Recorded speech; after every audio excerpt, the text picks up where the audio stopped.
От България до Египет и обратно. Пътешествие, което няма как да забравя. Всичко започна от летището във Варна, откъдето беше полета ни до Хургада.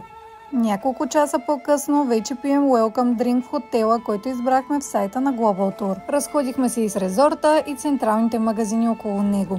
Здравейте! Днес е ден втори от почивката ни в Хургада, Египет, и днес точно обмисляме да се отдадем на обиколка из самата Хургада.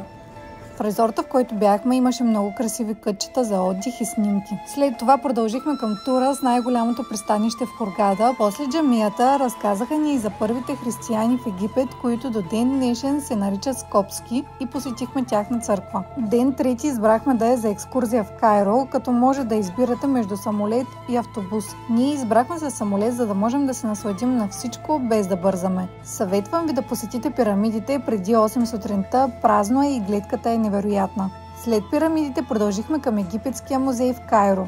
Огромен е и наистина много интересен. Ние отделихме почти 3 часа за разглеждане и имаше още какво да се види. Завършихме с разходка с лодка по Нил. Третият ден беше за Луксор, любимото ми място. Всичко, което видяхме там, беше уникално и много запазено. Древни колони, рисунки, гробници. Не трябва да го пропускате. Завършихме деня във фабрика за алабастър. Последните 3 дни след екскурзиите се отдадохме на релакс в хотела, с партита, плаж и разходки. Със сигурност Египет е дестинация, която трябва да посетите поне веднъж в живота си. Очаквайте още полезно съдържание за Египет съвсем скоро.